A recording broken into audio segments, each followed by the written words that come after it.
Great. Okay. Morning, everybody. A meeting of the steering committee of the Vermont Climate Council. It's good to see folks. Secretary Clauser, is there anything you'd like to say to kick us off? Or would you like me to just walk through the agenda of what we're trying to do? No, we'll let you get to it. Okay, great. So you can see in the chat, there's the link to the agenda. Sort of chunked into 3 sections. We're trying to tighten this up, just make it an hour. The first is let's have some open reflections about what happened in our council meeting in late January, just to make sure we don't forget things that are important that you as a steering committee want to make sure are clear for everybody. Then Sophie's got an update on the nominations process for subcommittees. And then I'll walk us through some thinking about guidance that the council can give to the subcommittees as they get going again in late March, early April. So those are the 3 chunks of work we wanted to do. Before we get going and do our minutes approval and all that, any quick feedback on that agenda? Anything that burning on people's minds? Okay, great. So minutes linked in the agenda. I'll give folks a minute to click through if you need to look at those again. Any concerns with the minutes? Anything folks would like to see differently in there? Anybody need a little more time? Okay, great. So no concerns, no more time. Let's consider those approved. Thanks. That brings us to the first piece, which is this reflections. And I don't actually know what's going to come out of this conversation. I'm just curious to have it, and we don't need to spend a ton of time on it. I just wanted to open up a space for you all to think about what happened in our meeting in late January, some of the things you felt were really positive, some of the things that you would want to make sure we're all very clear about as we start building these next steps for 2024 and into the revision of the plan. So let me just pause and say, are there reflections that folks have from our meeting that you think are important to put on the table now as we're starting to really get into the details of 2024? Anything that's sort of rising to the surface? I just offer, I think the ability to get together in person is really important.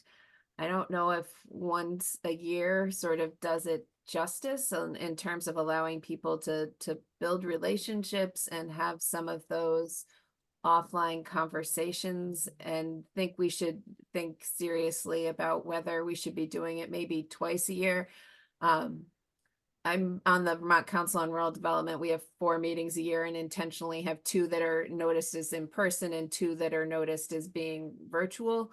And I think there's real value to those in-person gatherings. I know it's a lot of traveling for some to get to them. You know, David Dean's point taken, maybe looking for a place down closer to White River Junction. But I do think there's enormous value in being together. Thanks, Julie. Yeah, I see Jared's supporting that. I see some head nodding as well. Okay, great. So, thanks, Kristen. So, all right. So that's one key point that worked well and makes us think that probably twice a year is a better target for that. Other reflections? Anything else? David, I don't mean to pile on Julie's point, but I wonder if the twice a year meetings, we only have a hybrid option, like for emergencies or something. Yeah. Understanding that it is travel for folks, but the hybrid meeting, I think, was a little challenging, and I'm sure the folks who were virtual didn't get nearly the same, just didn't benefit from the meeting in the way that other folks did. So or at least maybe one in-person meeting is kind of mandatory in person. Obviously, if there's, an emergency or something, we can make an exception to that, but Yeah. I'll just throw Yeah. that out for consideration. Thanks, Kristen. Yeah. Jared, And, say something about that? if it's okay, yeah, I agree with everything that's been said, both by Secretary Moore and Secretary Clauser on this. I think an interesting question will be trying to identify what meetings would be most valuable to have in person in the timeline as we approach the cap revisions. Like, I'm thinking when there are a large, like there's an initial outline or proposal on like what is the format we're going to use, or what are the drafts that are coming forward from subcommittees, because I think sometimes if we just review the kind of language on the page, we can miss nuance or intent. And even like in a meeting, you might be in a Zoom meeting, you might be hesitant to kind of ask a question or break up the flow. But I feel like it can be easier, especially when we're doing the breakouts and we have some pauses between sections of the agenda, to just ask those clarifying questions and get it more of that intent and nuance. And so I don't have a suggestion for when that would be, but I do think that there's probably key points in the cap revision process when an in-person meeting would be even more valuable than, just a meeting that another meeting. Yeah. Yeah. Thanks, Jared. Okay. Great. And on the hybrid piece, I hear you on that, Secretary Clauser, and we were super close to getting everybody in person in January, and then the snow threw a wrench in that, unfortunately. And I think the intent of come in person, we really think it's better to be in person. We can be thoughtful about moving around the state a little bit. Okay.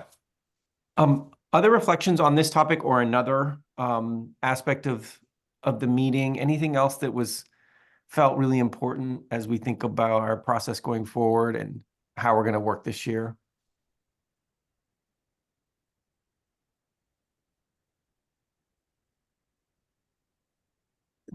David, Oh, just Liz, sorry. Yeah. Yeah, no, that's okay. I agree with everything in terms of in-person. The most productive part of the in-person meeting was the chance, because presentations are presentations and it's better to ask questions in person, but the actual get-togethers in the afternoon were probably the most productive in terms of getting people to talk to and with one another. Are there notes of that, or like because I do have a little bit of a concern that it's been a month and I had to go back to the agenda just to even remind myself kind of how it worked. So if there is follow-up notes, getting that out to the council could be great. And if I missed it, I apologize. Yeah, we were slow getting the notes out, and they may be posted now. If they're not, they'll get posted today. They're done. And I think it raises the question that, like, how do you synthesize and make progress when you do a good conversation like that, and how is that timely? So I appreciate the comment, Liz. Other things?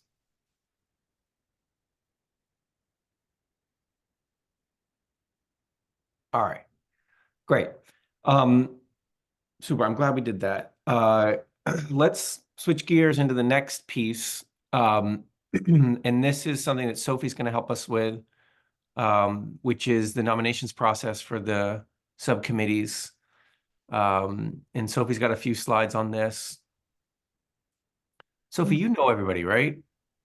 Have you met everybody here in this group? Hi, everyone. Yes. Liz, I don't know if we've like literally said hi to each other yet, but I've seen you on meetings. Great. Okay, so shall I share these slides? Sure, if you can, or I'll pop them up, whichever is Yeah, convenient. hold on.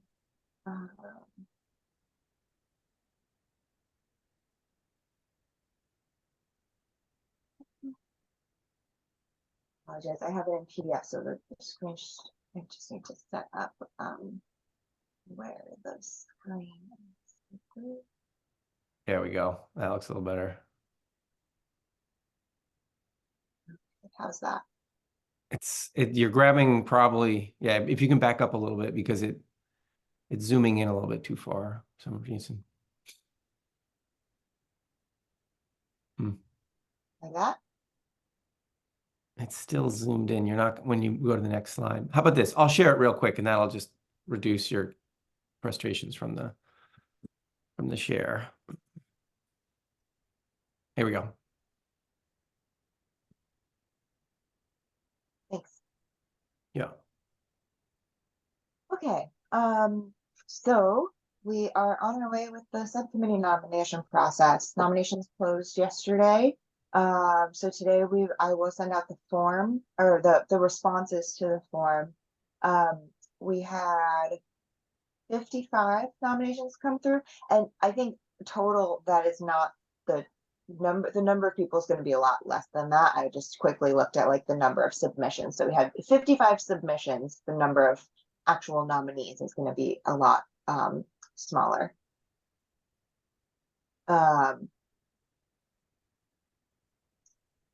So I will share that out with all the co-chairs today. I do know that one of the co-chairs, Billy, is on vacation this week, maybe into next week. I can't remember exactly how long his vacation lasts. So we'll send those forms out. I will disaggregate them so that you just see the ones that are relevant to your subcommittee. But I can also share like the full nomination list so you see the whole picture, just to make things easier. We did extend the deadline for youth nominees. We're trying to get a youth representative on each subcommittee. And all of our youth representatives that were on the subcommittees, except for Lily Weinstein Terry, are not staying on. So that's a push that we're working on. We are getting some help from Vermont Energy Education Program, VEEP, and one other. Anyway, they're pushing the word out to their networks and trying to get some youth folks who are interested. I see Kelly has her hand raised. Yeah, quick question. What can you remind me what the criteria are for a youth member? Like, is there an age, do they be a student? Like, what are we looking for? I believe a student in high school is my understanding, but I am not an expert on that. No, that has been our practice. I don't know that it's supposed to be a youth voice, and so I think we've sort of assumed that means a high school student. But if there was a college student that wanted to make the case, I suspect we wouldn't object. Or homeschooled. Yeah. Correct. So the deadline to finalize for this co-chairs of the subcommittees to share with you all who they have selected for their nominations, their final candidates to join the subcommittees is March 8th. So we have between now and then for subcommittee co-chairs to go through their process of finalizing their selections for the subcommittees. And each subcommittee is a little different with how many seats are open. Just transitions and agriculture and ecosystems are the subcommittees who are looking for the most new members. I think around 4 each. But it depends, and that's with the co-chairs to decide exactly. So your next meeting is at, yeah, go ahead. Sorry to interrupt. I just had a question on that point you were raising about the kind of numbers, and I'm wondering if in the communications out, I know we've had conversations as a steering committee and as a council before about kind of optimal size of the subcommittees and that there's a bit of a range. Is there kind of a recommended minimum and maximum number. I think we've arrived at that in the past. I can't remember exactly. I think it was like aiming for a max of no more than 15, if I'm correct, and a minimum of no more than 10 to 12. But I'm not 100% confident my recollection is correct, but B, is there kind of guidance on that kind of target number or range relative to where each subcommittee is now? And if I heard you mention that the higher number of openings on ag and ecosystems and just transitions, I'm wondering kind of where the analysis shook out for the other subcommittees in terms of numbers. Yeah. So on the subcommittee form, I think you have to go like click to the final page, but each it says like the number of seats, and I made that range based on what it says in the, I think, Global Warming Solutions Act. So I referred to wherever those numbers are and put in that range. So in order to, I can share that out. Okay. You don't have to like go through the form. And again, I'm not the sort of the perhaps expert in this, but my thoughts on the like optimal size would be that it has to do with representation. And if there are, key voices or perspectives or experiences that are missing, that maybe that would be like a bigger factor than sort of being stringent about like an exact number. And then there was one other thing I was going to say, that the others that you asked about the other subcommittees, so science and data, cross-sector mitigation, and rural resilience and adaptation are all like very well stocked, very well filled out in their seats. So I think for all of those, it was, only one, maybe two new members at the discretion of the co-chairs. Thanks, Sophie. That's really helpful. I'll just note and I just went back to check really quickly. While the Solutions Act establishes 4 of the committees, I don't think it says anything about numbers. I think the numbers we arrived at and put in our what we first called it the roadmap, and then the governance. Oh, like the governance. Okay, yeah. So then that's probably what I was looking at. Thanks. Got it. Okay.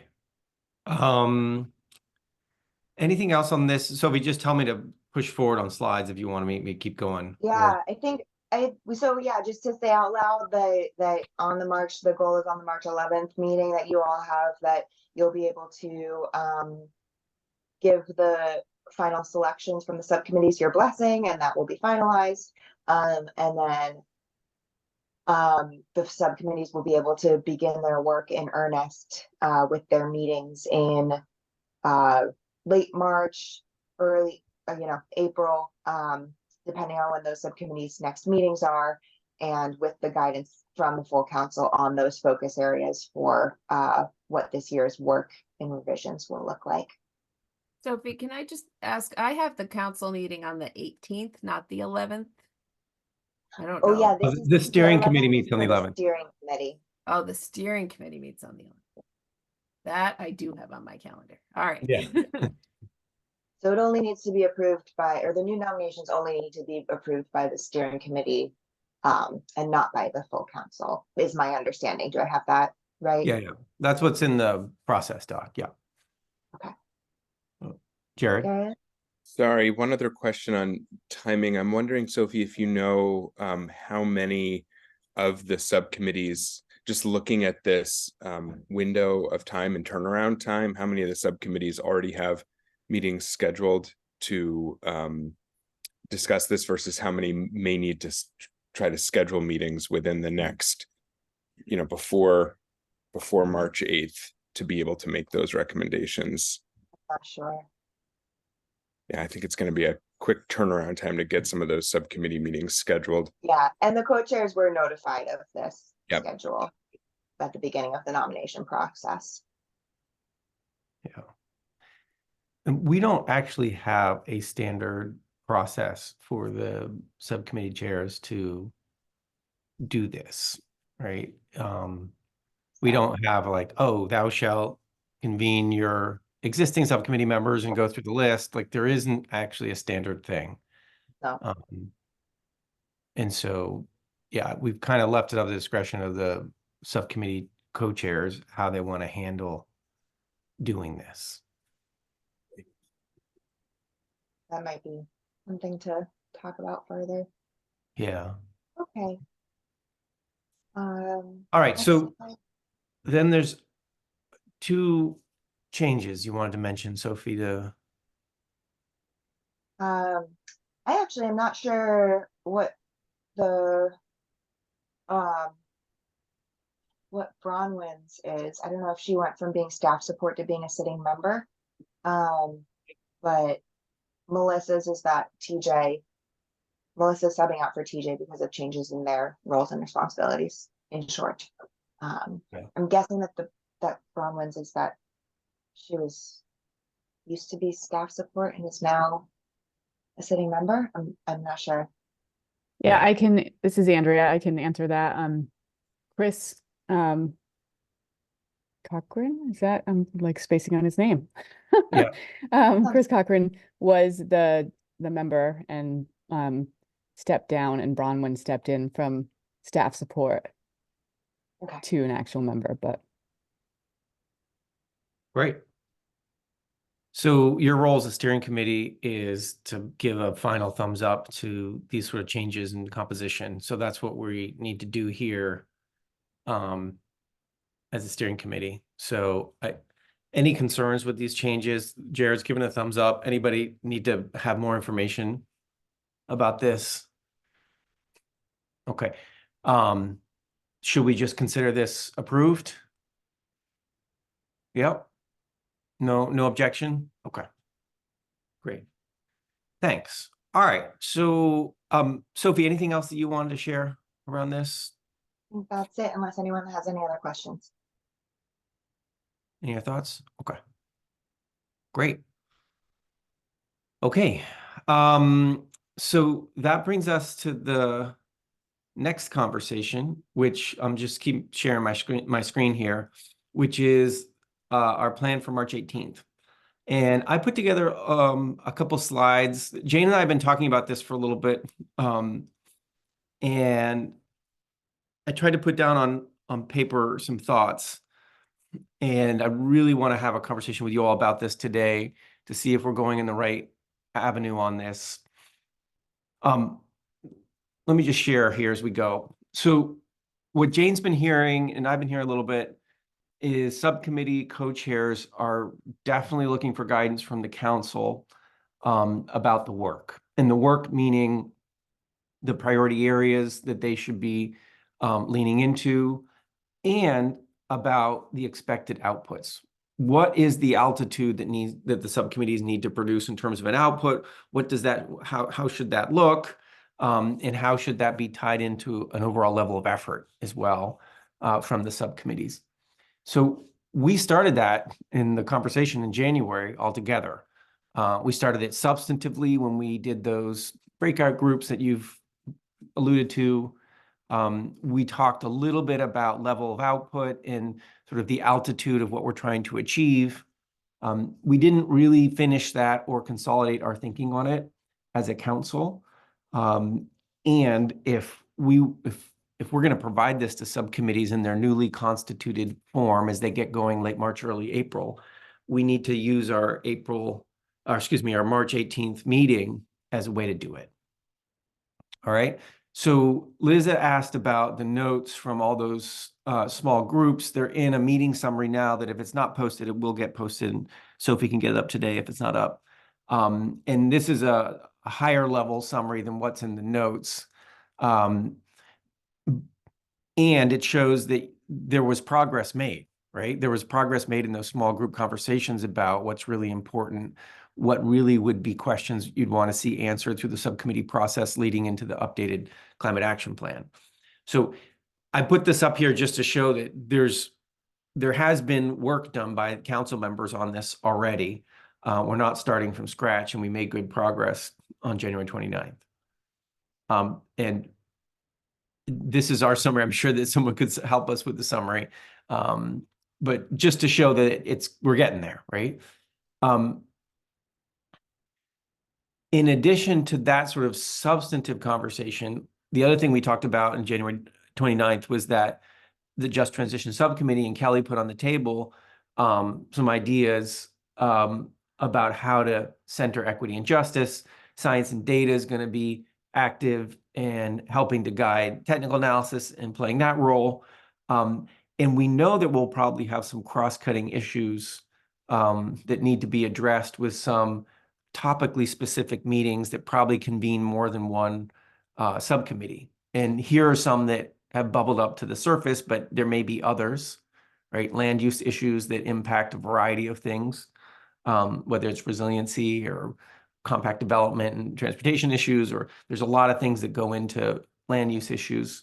Workforce development cuts across, education, outreach, engagement, those cut across.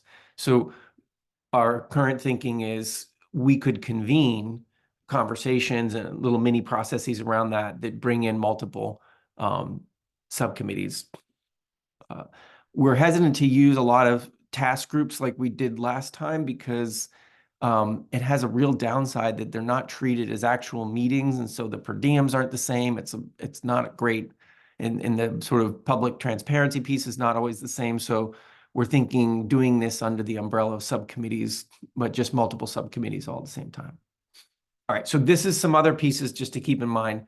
And our thought was, what if over the next week or so, week 10 days, we pull together a document that synthesizes the substantive areas as far as we got in January 29th. And that's basically done, but we can do a tighter synthesis.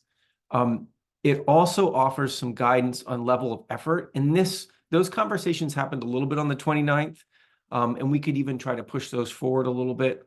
And at the same time, the Climate Action Office can update that Excel sheet that was shared in the January 29th to make it respond to some of the constructive feedback that the council provided, and get that a little bit better set up to be a tool for subcommittee work. So all that can happen in the next 10 days, 2 weeks, before you all meet again on March 11th. And, you know, the Climate Action Office and I can take a lead on that. This could be one of these situations where it's helpful to have a handful of you all working with us on that.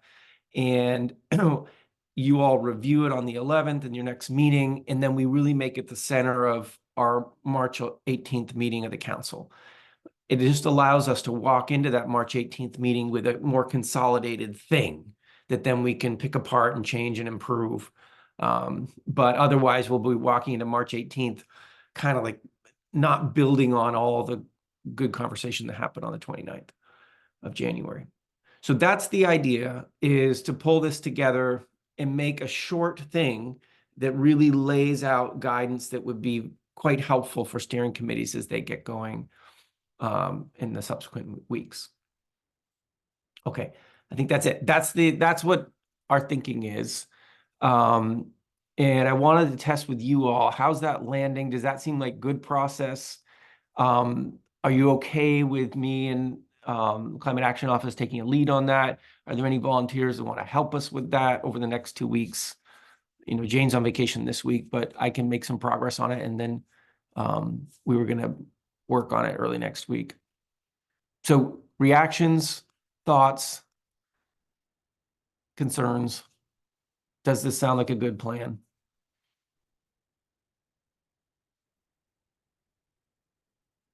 Jared, up? Yeah. Sounds like a good plan to me, and I would be happy to help out, to volunteer. I could be most helpful on the science and data and cross-sector components, but Yep. Thanks, Jared. Yeah, well, we'll take you up on that if you're up for it. Other thoughts, things to make this better, things to make sure we don't, you know, things to make sure we make it as useful as possible for the subcommittees. Liz? Just a couple of ideas. One is, thank you, Sophie, for pointing out that the summaries are in the minutes. I just took a quick look, and it feels like, just for posterity, if nothing else, we might want to pull that out and make it like, you know, a companion piece to this document that you're putting together, David. Yeah. Because I think it's good to, at least for me, it stimulated remembrance of what actually happened in the meetings that I sat through. And you know, and the problem we're going to run into probably is that some of that conversation was pretty open-ended and not particularly focused in terms of how do you take the open-ended question and turn it into what do we need to actually put in the climate plan. So I guess as you and Jared and others put the draft together, we just need to acknowledge that and figure out what the step in the process is going to be to further define so that it doesn't create any concern that we're narrowing the list too quickly or not allowing space for those conversations to continue, if that makes sense. So that's one overarching suggestion. Pull those notes into maybe an appendix and make sure you kind of leave space for the open questions to be further defined.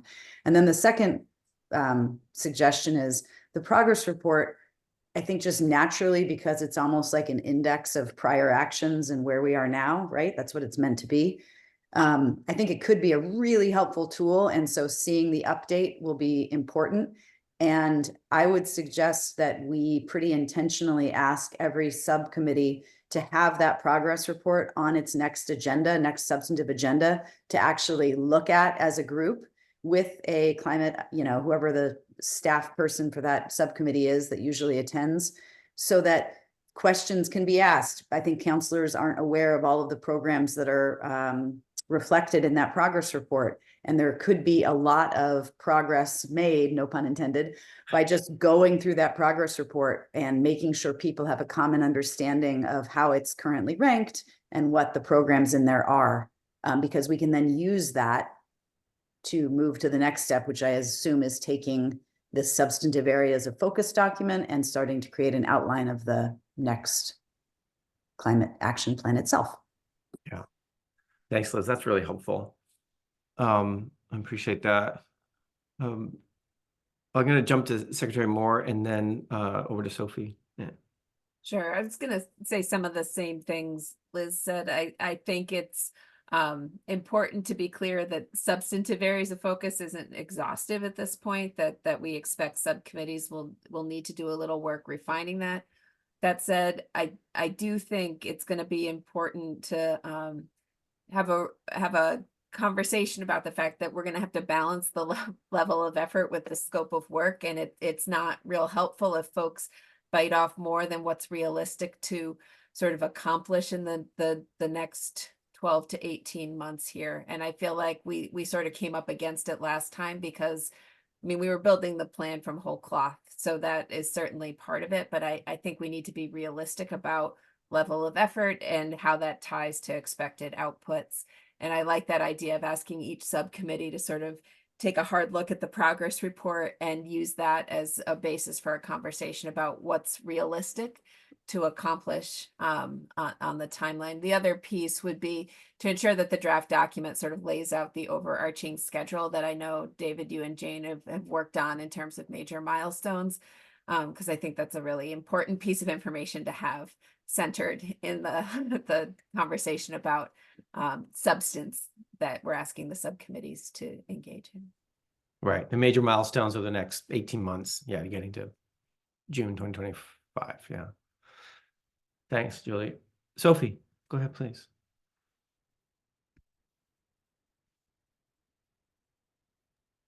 Hi, sorry, just pulling up the window.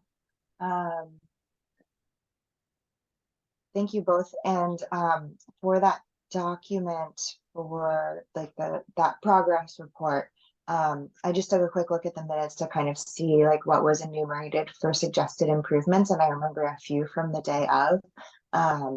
And thinking about having some clear request for what those improvements will be, because there was a sort of like a broad range of suggestions that came up at the meeting. A couple of which I think are feasible, a couple of which I think are not feasible. There was the one that I'm not sure would be feasible, was there's a suggestion around like weighting each of the action measures according to their carbon impact, and I'm just not sure how we would do that. Maybe there are others on staff who know.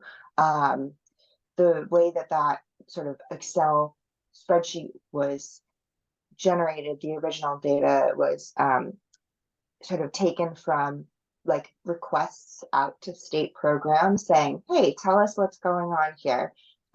So I think there's more we can do there in terms of filling in those blanks, because there were so many blanks of more information needed. And there's sort of a we're sort of relying on our partners across various dispersed programs to supply that information. So I think, David, you also mentioned 10 days.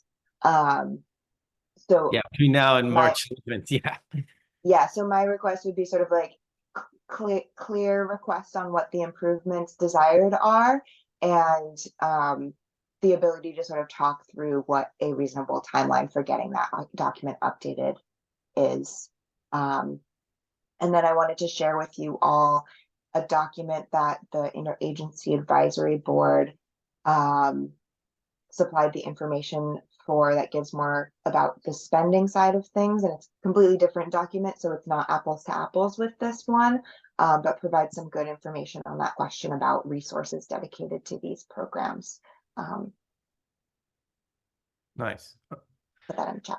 Yeah, I wonder if, you as a steering committee, if you want to say anything about that priority stuff. And I felt like when I talked to Jane after the meeting, Jane said, Liz walked through this with me and pointed out 3 things where there's progress where it's not in the document yet, or I don't know how many things it was, Liz, but it was helpful to have eyes on it of folks who are in the weeds on this, who may have more knowledge than what, as Sophie said, the Climate Action Office got in their feedback from the different agencies. So I think having eyes on it is good. And you all may know areas where you can say a little bit more detail than what's in that document too. But if folks want to just say a word about what would be the most or best use of time of the Climate Action Office over the next 2 weeks and getting that document in a better place, this is a great time to do it. Jared?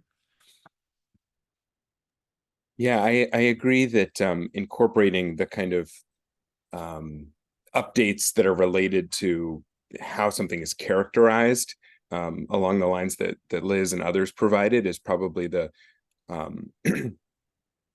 most helpful and most able to be done in a short time frame, because a lot of that information was already shared, and it would be really good for the subcommittees to be working with as close to accurate that everybody feels comfortable with document as possible.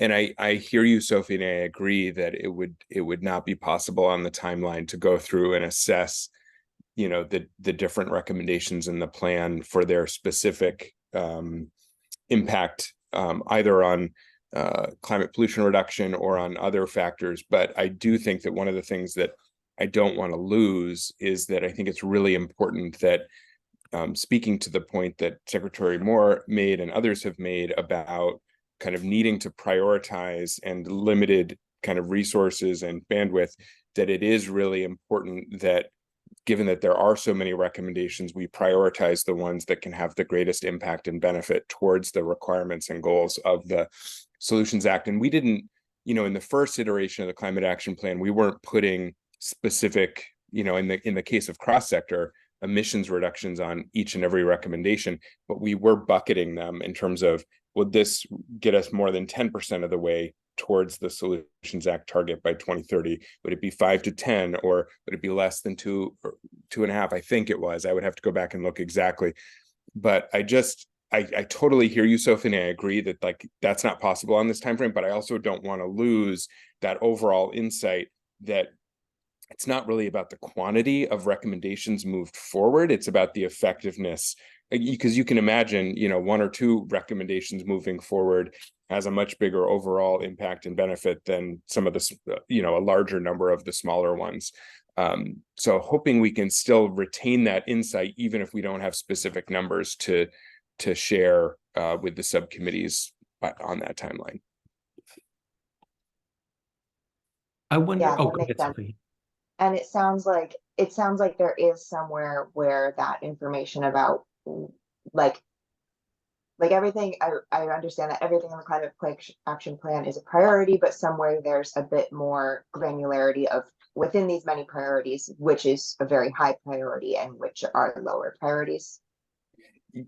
Yeah, and I don't know if we use the term priority or impact, because I know Right. we went through the exercise of saying, you know, this gets us 10% of the more, at least on the cross-sector recommendations with relation to emissions reduction.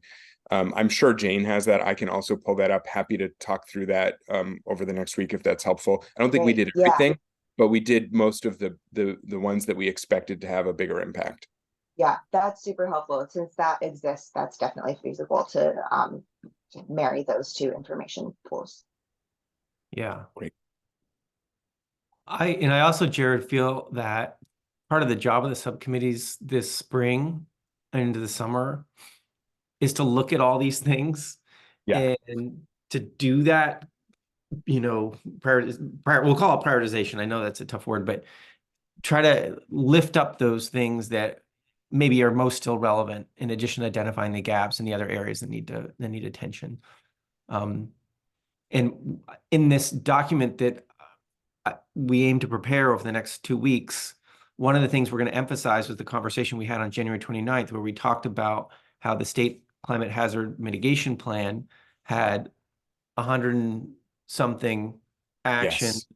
did a sort of cut of 47 that they thought they really wanted to call people's attention to, and then made a top 10 list to say, we really, really want to call your attention to these. And they all went into the plan, and they did that exercise. And that's going to be really tricky for us to do. And it should be, I hope, an aspiration for the council that they're able to do something along those lines, where you're not getting rid of stuff, you're just calling people's attention to a certain, you know, chunks of them.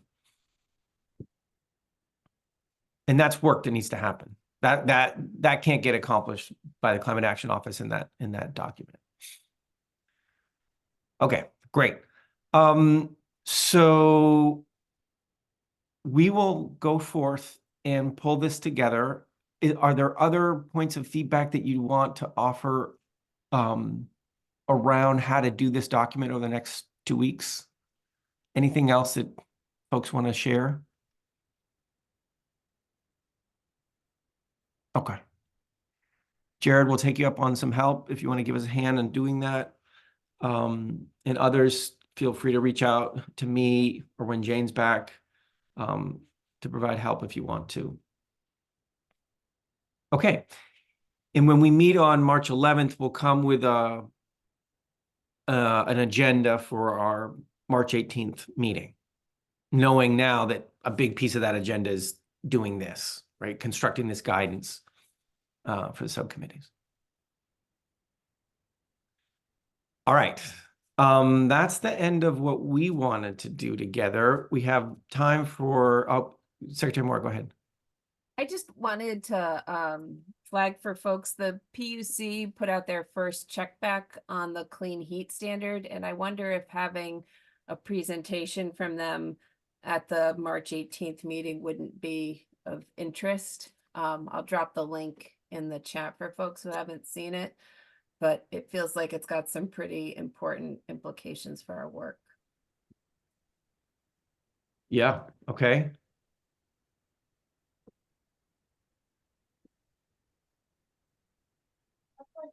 So that's the kind of thing, think about other steering committee members, think about if that feels like a good use of time, we could make some time on that 3-hour meeting to do that. Yeah, I mean, I could see it 2 ways, David. One is to have somebody present on sort of the substance of the report. The other one would be perhaps to invite the chair of their equity advisory group to talk about the underlying concerns being raised about process and their ability, the opportunity for robust public engagement as our just transitions reflection. I don't know, Kelly in particular, as the JT co-chair, if you've had a chance to review the report. But I think we could sort of approach it either way. But I do think it's something that should come to the council. Thanks, Julie. Jared?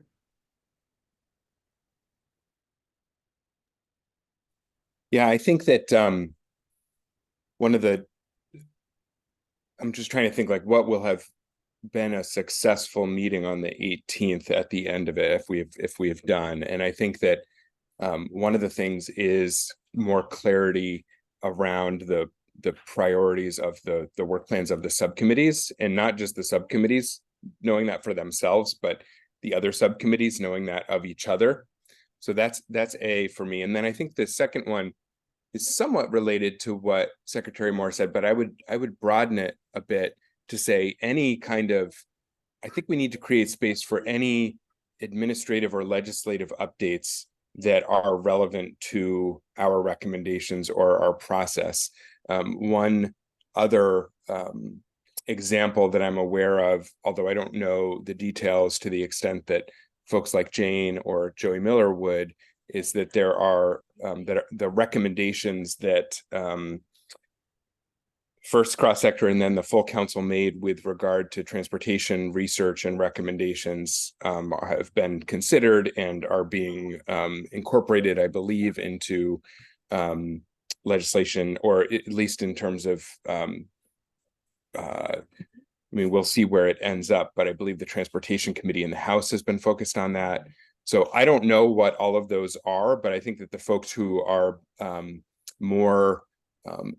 who are consistently working with the legislature, both in the administration and council, legislatively appointed council members, we should just do a check-in with them ahead of time to say, are there relevant administrative or legislative updates that bear on the work of the council?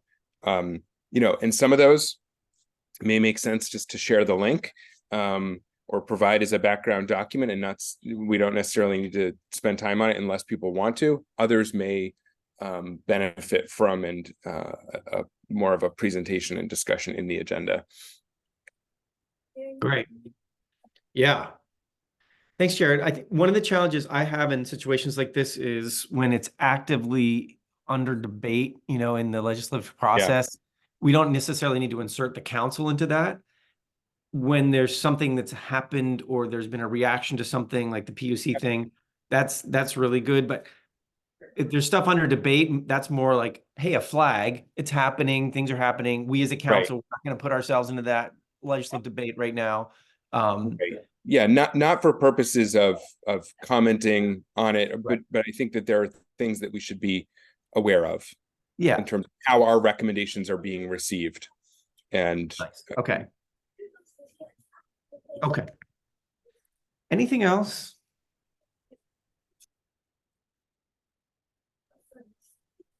Okay. We've had a couple people observing our meeting today. This is a chance if folks want to make comments, if you're not a member of the steering committee and you'd like to share some thoughts on what we've been talking about today, this is a time to do that, public comment. So let me just pause to see if anybody who's been, thanks, Cheryl, Joy. Anyone else? Okay. Okay, great. So next steps, I'll be working with the Climate Action Office on pulling this document together and expect to see a version of that next time we meet on March 11th, along with an agenda for March 18th.